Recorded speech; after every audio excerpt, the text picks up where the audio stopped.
వ్యాపారవేత్తలకి ఈ రాష్ట్రానికి వెళ్తే మనం సేఫ్గా మన పరిశ్రమలు నడుపుకోవచ్చని.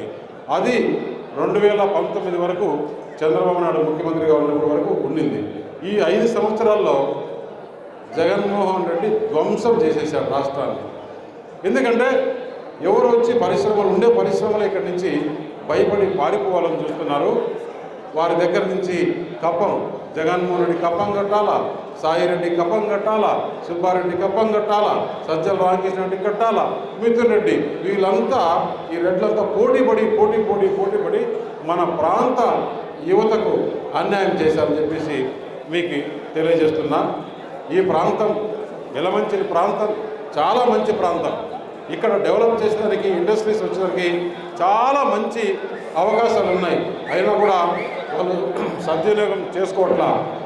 ఇంకొక విషయం, ఎవరైతే విజయ్ కుమార్కు పోటీగా నిలబడుతున్నారో కన్నబాబు రాజు గారు, ఆయన గురించి మీకు చెప్పాలా. ఇంతకుముందు చెప్పారు నక్కల జిత్తని ఆయన పాత్రగా చెప్పారు. నక్కల జిత్తే కాదు, ఈ యలమంచి ప్రజల ఆస్తులన్నీ కూడా కొల్లగట్టుకొని ఎక్కడెక్కడ భూములు ఉన్నాయో ఆ భూములన్నీ ఆక్రమించుకొని లేఅవుట్లన్నీ వేసుకొని ప్రజల ఆస్తులు దోచుకున్న ఈ ఎమ్మెల్యే మనకు అవసరమా ఈ ప్రాంతానికి? అతను ఎటువంటి వాడంటే నాకు చెప్పారు, అక్కడ ఎలక్షను బాగా చేసుకుంటాడండి అతను అన్నారు.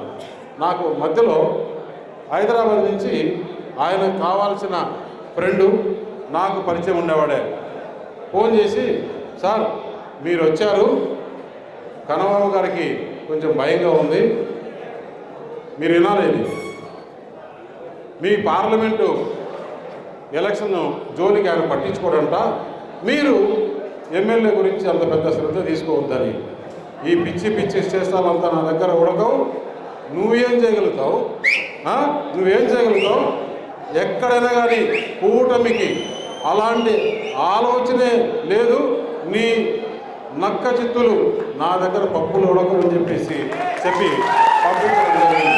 అంటే ఏమనుకుంటున్నారో అతను ఈ కూటమిలో అలాంటి జరగవు, ఎక్కడ కూడా 7 కాన్స్టిట్యూషన్లో కూడా ఏమాత్రం అలాంటి జరగవు. ఇతను పని అయిపోయింది. ఎందుకంటే ఇక్కడ ఇప్పుడు చంద్రబాబు నాయుడు గారు, నరేంద్ర మోడీ గారు, పవన్ కళ్యాణ్ కలిసిన తర్వాత ఎవరన్నా ఇక్కడ గెలుస్తారండి? ఈ ప్రాంతంలో ఏమాత్రం వారు గెలిచే అవకాశం లేదు. అదే కాకుండా ఈరోజు ప్రజలు ఎలా ఉన్నారు, ఎప్పుడప్పుడు ఎలక్షన్ రావాలన్నా ఈ జగన్మోహన్ రెడ్డి ఇంటికి పంపించాలన్నా మన కార్యకర్తలందరూ కూడా ఈ జగన్మోహన్ రెడ్డి ఇంటికి పంపించాలా, మన కూటమి ప్రభుత్వం రావాలి, అప్పుడుంది సినిమా. ఏదైతే ఇన్ని రోజులు మన కార్యకర్తలని, మన నాయకుల్ని వారు ఏ విధంగా ఇబ్బందులు పెట్టారో వడ్డీతో సహా తీసుకోవాలని కార్యకర్తలు ప్రజలంతా ఎదుర్కొంటుంటే ఏంటి వీళ్ళు అసలు నిలబడతారా? ఇప్పుడేమైంది, ఇంకో 10 రోజుల తర్వాత చూడండి ఎలా ఉంటుందో ఎలక్షన్. ఒక్కసారి రేపు పవన్ కళ్యాణ్ టూర్ చేసిన తర్వాత దంచుడు. అవునా కదా? దాని తర్వాత చంద్రబాబు నాయుడు టూరు, దాని తర్వాత ప్రధానమంత్రి. ఇంకేముంటుంది వాళ్ళు ఎలక్షన్? ఎవరైనా తిరగలుగుతారా? ఇప్పుడే ఇన్ని రోజులు వాళ్ళు పోలీసులు పెట్టుకొని వచ్చేవాళ్ళు. ఇప్పుడు ఆ పోలీసులు కూడా నిన్న చూశారు కదా ఏమైందో. ఎవరు తప్పుడు చేసినా వాడు ఇంటికి పోవాల్సిందే, వాడు శిక్ష అనుభవించాల్సిందే. నేను అన్నిటికన్నా ఇంకొకటి చెప్తున్నా, ముఖ్యంగా నాకు 35 సంవత్సరాల నుంచి రాజకీయం చేస్తున్నా. నేను 12 సంవత్సరాలు రాజ్యసభలో ఉన్నా. అంటే రాజ్యసభలో అంటే ఇలాంటి ఎలక్షన్లకు కాకుండా ఎమ్మెల్యేలు ఎవరైతే గెలుస్తారో వారు నన్ను ఎన్నుకునేవాళ్ళు, పార్టీ అంటే నామినేటెడ్ పోస్టులు. ఇప్పుడు ఎగువ సభ నుంచి దిగువ సభకు వచ్చినానంటే భారతీయ జనతా పార్టీ ఆ ప్రాంతం వెనుకబడింది, నువ్వు అక్కడ పోయి ఎంపీ అయితే ఆ ప్రాంతం మనం మేలు చేయాలి అని చెప్పి ఈ 3 నాయకులు, ప్రధానమంత్రి నరేంద్ర మోడీ గారు, అమిత్ షా గారు, చంద్రబాబు నాయుడు గారు, పవన్ కళ్యాణ్ గారు, వారు 3 పంపిస్తే నేను ఇక్కడికి రావడం జరిగింది. నేను అదొక అవకాశంగా తీసుకొని మీ గుండెల్లోనే ఉంటాను, ఎక్కడికి పోను, మీ డెవలప్మెంట్కి ఏదైతే ఉందో చేస్తానని చెప్తున్నాను. ఇంకొక విషయం కూడా చెప్తున్నా, పొత్తుల్లో భాగంగా నాగేశ్వరరావు గారికి టికెట్ రాకపోవచ్చు. రేపు మీరందరూ ఓట్లు వేసి నన్ను గెలిపిస్తే నేను ఎంపీ అవుతా, విజయ్ కుమార్ గారు ఎమ్మెల్యే అవుతారు. కాకపోతే నాగేశ్వరరావు గారు ఎంపీ ఎమ్మెల్యే అని మీకు చెప్తున్నా. ఆయన ఎంపీగా ఉంటాడు, ఎమ్మెల్యేగా ఉంటాడు. ఈ కాన్స్టిట్యున్సీలో యలమంచిల్లో ఆయనకు సీట్ రాకున్నా కానీ మేము ఇక్కడ ఈ యలమంచిల్లో మేమిద్దరం కూడా ఆయనకు తెలియకుండా వేరే వాళ్ళని ఎవరిని కూడా ఎంకరేజ్ చేయము. ఏ పని చేయాలన్నా కూడా ఆయనకు చెప్పే మేము చేస్తామని చెప్పేసి ఎవరు నిరుత్సాహపడబడుతుందో ఆయన గౌరవం రేపు పార్టీలో కానీ అందరి దగ్గర కానీ మా దగ్గర కానీ ఉంటుందని చెప్పి తెలియజేస్తున్నాం. ఇప్పుడు ఎలక్షన్లు అదే నేను చెప్పింది అదే. ఇప్పుడు ఎలక్షన్లో చూసాం జగన్మోహన్ రెడ్డి, మీరు కూడా గ్రామాలకు వెళ్ళి చెప్పాలి, ఈ పెన్షన్లు ఎలక్షన్ కమిషను వాలంటీర్ల ద్వారా ఇవ్వకూడదు, వాలంటీర్లు జగన్మోహన్ రెడ్డికి ప్రచారం చేస్తున్నారని చెప్పేసి కోర్టు ఇస్తే గవర్నమెంట్లో మిషనరీ ఉంది, వారికి పెన్షన్లు ఇవ్వాల్సిన మిషనరీ ఉంది. అది కూడా తెలుగుదేశం పార్టీ ఈ కూటమి పైన నెపం నెట్టి చేస్తున్నాడు. మీరు మీ గ్రామాలలో ప్రతి అవ్వకు తాతకు ఎవరైతే పెన్షన్లు ఉన్నారో వాళ్ళకందరికీ కూడా ఈ గవర్నమెంటు 13,000 కోట్ల రూపాయలు వారికి కావాల్సిన కాంట్రాక్టులకు ఖజానా నుంచి బిల్లులు ఇస్తే ఇప్పుడు డబ్బులు లేక ఈ పెన్షన్లు ఇవ్వడం లేదని చెప్పేసి మీరు ప్రతి ఒక్కరికి తెలియజేయాలి. నేను కూడా IVRS ద్వారా ప్రతి ఒక్కరికి మెసేజ్ పంపించడం జరిగింది.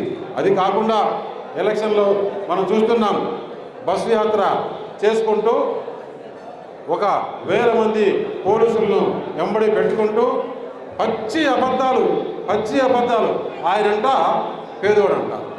ఈ ఎలక్షన్ అంట పెత్తందారులకు పేదోళ్లకు మధ్య పోటీ జరుగుతుంది అంటే ఆయన పేదోడు, మన కూటమి అంతా పెత్తందారులు అంట. అరే ఎంత జగన్మోహన్ రెడ్డి పచ్చిగా అబద్ధాలు చెప్తున్నావు నువ్వు, ఇంత పచ్చి అబద్ధాలా ఏంటి? నీకు బెంగళూరులో ఒక ప్యాలెస్, మీ నాన్న ముఖ్యమంత్రిగా ఉన్నప్పుడు బెంగళూరులో ఒక ప్యాలెస్ కట్టించుకున్నావు, హైదరాబాద్లో ఒక ప్యాలెస్, తాడేపల్లిలో ఒక ప్యాలెస్, ఇడిపిల్పాయలో ఒక ప్యాలెస్, అలాగే పులివెందుల్లో ఒక ప్యాలెస్, లండన్లో ఒక ప్యాలెస్, సాక్షి పేపర్, సాక్షి ఛానల్, పవర్ ప్రాజెక్టులు, సిమెంట్ ఇండస్ట్రీసు, లెక్కలేనంత అవినీతి డబ్బు దోచుకొని నువ్వు పేదోడంట. ఇక్కడ కూటమిలో ఉండేవాళ్ళంతా పెత్తందారుల మధ్య ఎలక్షన్ జరుగుతుందంటే నువ్వు ఏమి చెప్పినా ప్రజలు నమ్ముతారా?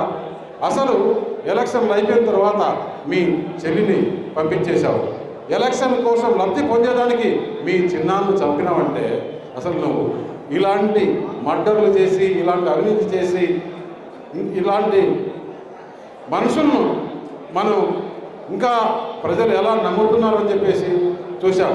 ప్రజలు ఎవరు నమ్మరు ఎప్పుడెప్పుడు ఎలక్షన్లు వస్తాయా. ఎందుకంటే ఇన్ని పాపాలు చేసినవాడు దేవుడు మనకు లేడండి. ఇన్ని పాపాలు చేసేవాడు దేవుడు న్యాయం చేస్తాడా? న్యాయం ఎటువంటి పరిస్థితులు చేయడు. దేవుడి దగ్గర కూడా ఇప్పుడు ఇన్స్టంట్ టెక్నాలజీ ఉంది. ఎందుకంటే ఇంతకుముందు ఎప్పుడో పాపాలు చేస్తే నరకం పోతే నరకంలో శిక్ష పడేదంట. ఇప్పుడు అట్లా కాదు. ఇప్పుడు టెక్నాలజీ పెరిగిపోయింది, వాట్సాప్ ఉంది, గూగుల్ ఉంది, అన్నీ చూసుకుంటారు. ఎక్కడెక్కడ జరిగినాయో ఎంటముడే శిక్ష వేస్తాడు. అదే మాదిరి తెలంగాణలో ఏ మాదిరి కేసీఆర్కి శిక్ష పడిందో ఇక్కడ జూన్ 4వ తారీఖే కౌంటింగ్ అయిన రోజు సాయంత్రానికే ఆ పార్టీ మొటాస్ అప్పుడు ఈ యలమంచిలో ఉండే వారికైతే ఈ ఎలక్షన్లో ఎవరికైతే మద్దతు ఇచ్చారో వారందరూ మీ దగ్గరకు వస్తారు. మేము జనసేనలో చేరుతాం, మేము టీడీపీలో చేరుతాం, మేము బీజేపీలో చేరుతాం, మమ్మల్ని కాపాడండి అని. అది జరుగుతుంది, ఏమాత్రం అనుమానం లేదు. ఇటువంటి నికృష్టం ఈ రాష్ట్రాన్ని దోచుకున్న జగన్మోహన్ రెడ్డి ఎవరు ప్రజలు నమ్మరు.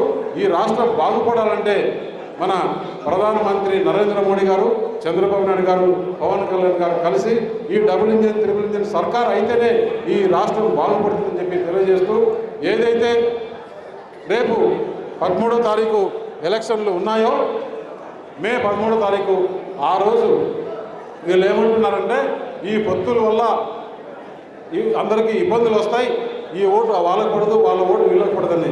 ఒక్కసారి ఈరోజు యలమంచిలో ఈ మీటింగ్ చూసి చూడండి, ఏమి కాదు, అంతా పొత్తులు. ఒక ఓటుకు ట్రాన్స్ఫర్ కాకుండా ఆయనకి గాజు గ్లాస్ పైన సుందర విజయ్ కుమార్ గారికి పవన్ కళ్యాణ్ ప్రకటించిన అభ్యర్థి సుందర విజయ్ కుమార్ గారికి గాజు గ్లాస్ పైన మొదటి ఓటు పోలింగ్ బూత్ లేకపోతేనే మొదటి ఓటు పార్లమెంటుకు ఓటు ఇస్తారు. ఆ ఓటుకు కమలం గుర్తు పైన, రెండో ఓటు గాజు గ్లాస్ పైన గెలిపించి ఈ 40 రోజులు కూడా మీరంతా గ్రామాన వార్డుకు జాగ్రత్తగా ఉండాలి. ఎందుకంటే వీళ్ళంతా దొంగలు, అందరికన్నా పెద్ద దొంగ కన్నబాబు. కాబట్టి జాగ్రత్తగా మనం ఎలక్షన్ చేసుకొని మళ్ళీ ఎలక్షన్ అయిపోయాక 4వ తారీఖు తర్వాత విజయోత్సవ సభ పెట్టుకుందాము అని చెప్పి తెలియజేస్తూ ఈ అవకాశం ఇచ్చిన పెద్దలందరికీ ధన్యవాదాలు తెలుపుతూ జై ప్రధానమంత్రి నరేంద్ర మోడీ.